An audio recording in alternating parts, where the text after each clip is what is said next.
তাদেরকে উদ্দেশ্য করে বলছি, অভিভাবকদের উদ্দেশ্য করে বলছি আমার বিনীত নিবেদন, মেঘ দেখে কেউ করিস নে ভয়, আড়ালে তার সূর্য হাসে, হারা শশীর হারা হাসি অন্ধকারেই ফিরে আসে। এটা বলার অর্থ হলো এই, এবং আগে এই এত লম্বা একটা কবিতা শুনিয়ে মূল্যবান সময় নষ্ট করার অর্থ হলো এই, আমার বক্তব্য যা বলার তা এখানে আছে। এই যে আপনার শিশু, আমার শিশু, আমাদের শিশু, ভোরের পাখি, এরা ফুটন্ত গোলাপের কলি, এরা অযুত নিযুত সম্ভাবনার ইশারা। তো এই যে সম্ভাবনার ইশারা, গোলাপকে আমরা দেখি, গোলাপের বাগান দেখি, কিন্তু বাগানের নিচে যে মৃত্তিকা, যে মাটির মমতা রসে রসে পুষ্টতা আছে, সেটা কিন্তু আমরা দেখি না। এই যে আজকের এই আয়োজন আমাদের ওই কথাই মনে করিয়ে দেয় যে পরিচর্যার দরকার আছে। তবে একটা কথা, আজকের যে আয়োজন, আর সময়ের দিকে আমাদের খেয়াল রাখতেই হবে, আজকের আয়োজন পুরস্কৃত করার জন্য কাদেরকে? যারা ভালো ছাত্র। এই তো আপাত দৃষ্টিতেই তো। তবে এখানে আমার একটা কথা আছে। কি সে কথা? ভালো ছাত্র বেঁচে থাকে না যদি না সে ভালো মানুষ হয়। ভালো মানুষ হতে গেলে যা করতে হয় তার পরিবার থেকে আসে, শিক্ষালয় থেকে আসে, বিদ্যালয় থেকে আসে। এই জন্যই কবি বলেছেন, কি বলেছেন? পিতা গড়ে শরীর, শিক্ষক গড়ে মন, পিতা বড় না শিক্ষক বড়, বলবে কোনজন? সে নিরিখে তিনি বিবেকানন্দ শিক্ষা ও সংস্কৃতি পরিষদের যে আয়োজন, সে আয়োজনের শুদ্ধতা বিষয়ে যা বলেছেন তা চৈতের খরায় এক মুঠো সজল মেঘের ইশারা।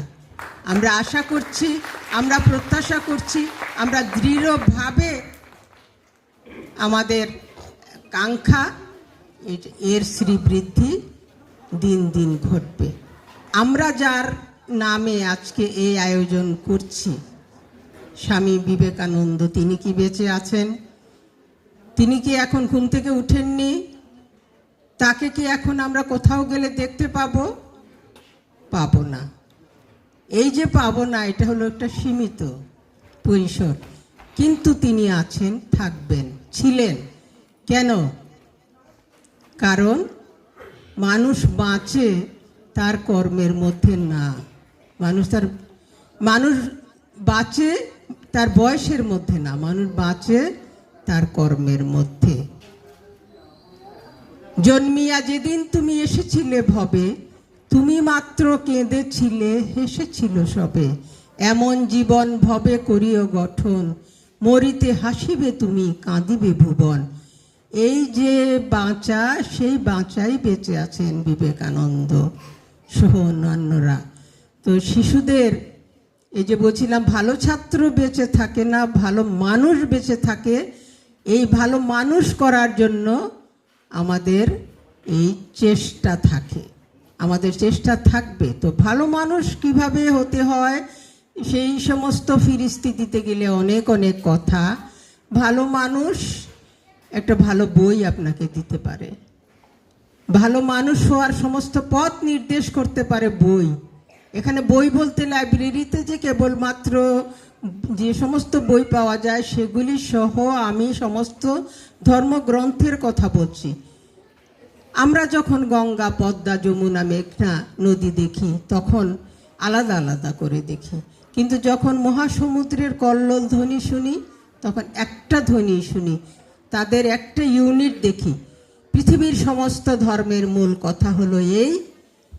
কোন কথা? বিবেকানন্দের কথা।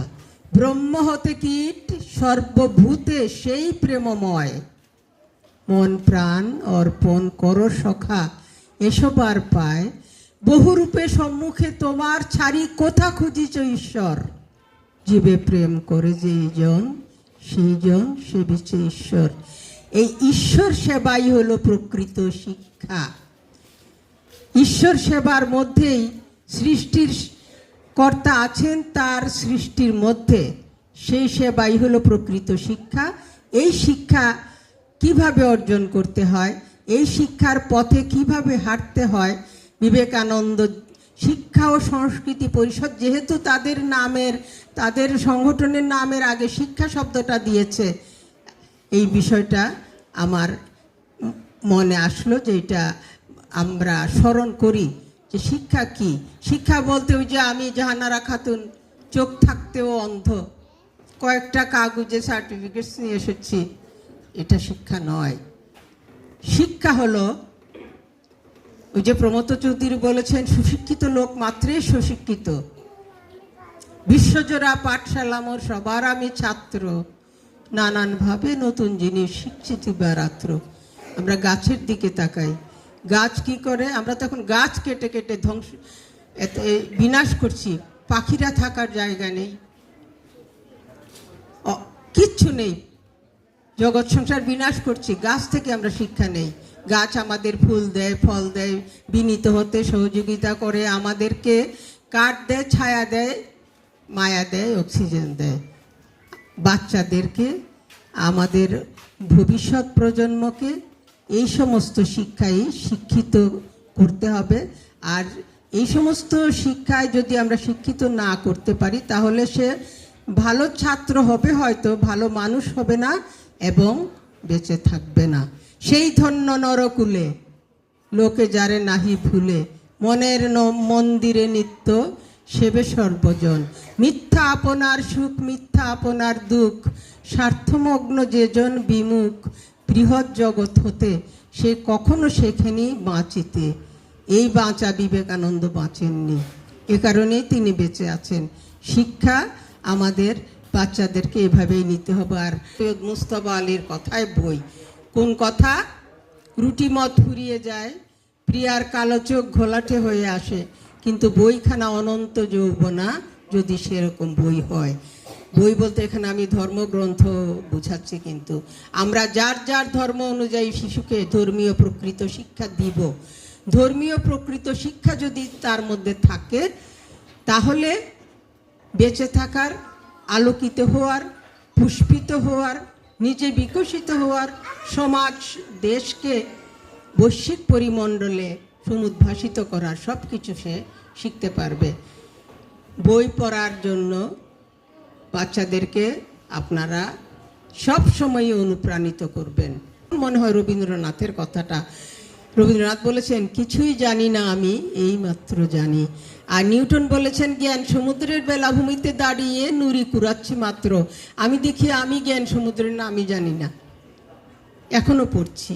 এবং এই যে কি আনন্দ, সেটা বলে বোঝানোর মতন না। আপনারা বই পুস্তকের প্রতি কেবলমাত্র ভালো ছাত্র হবে আর ওই ভালো ভালো প্রতিষ্ঠানে পড়ে বড় মানুষ হবে, আপাত দৃষ্টিতে সমাজে সার গোষ্ঠী হবে, সেটা বড় কথা না। যারা সত্যিকার অর্থে বেজে, কিছুদিন আগে লালন ফকিরকে নিয়ে এত কথা হলো, তিনি কি MA পাস করেছিলেন নাকি? তাকে নিয়ে কত গবেষণা, তার এক একটা লাইন, ওই যে এমন মানব জনম আর কি হবে, মন তরায় করো যা করার এই ভবে। অরূপ রতন সৃজন করলেন সাই, শুনি মানবের উত্তম কেহ নাই। দেব দেবতাগণ করে আরাধন, জন্ম নিতে এই মানবে। এই যে আমাদের মানব জীবন এত মূল্যবান, এটাকে কাজে লাগাতে হবে, এই জ্ঞান অর্জন করতে হবে আমাদের। আমরা বিবেকানন্দের ওই যে কথাটা বলছিলাম, জীবে প্রেম করে যেই জন সেই জন সেবিছে ঈশ্বর, অথবা শেখ সাদির ওই কথাটাও যদি মনে রাখি, তরিকত কিছু নয় বিশ্ব সেবা বিনা, খিলকা তসবি যায় না মাঝ নহে কো সাধনা। আর নজরুলের আরতির থালা আর তসবির মালা আসিবে না কোনো কাজে, মানুষের সেবা মানুষ করিবে আর সব কিছু বাজে। যখন মানুষের সেবা প্রকৃত অর্থে করা হয়, তখনই হয় যথার্থ শিক্ষা, তখনই বিবেকানন্দ শিক্ষা ও সংস্কৃতি পরিষদের সমুদ্ভাসনের কৃতিত্ব কালের কপোলতলে স্নিগ্ধ সমুজ্জ্বল হয়ে থাকবে। এই আশাবাদ ব্যক্ত করে আজকের শিক্ষার্থীদেরকে সুন্দরের পথে, কল্যাণের পথে, শুভর পথে আহ্বান জানিয়ে নজরুলের কথায় বলছি, চল চল চল ঊর্ধ্ব গগনে বাজে মাদল, অরুণ প্রাতের তরুণ দল, চল রে চল রে চল, তোমাদের জীবনের মূল মন্ত্র হোক। কিসে মন্ত্র? উষার দুয়ারে হানি আঘাত, আমরা আনিব রাঙা প্রভাত, আমরা টুটাবো তিমির রাত, বাঁধার বিন্দাচল।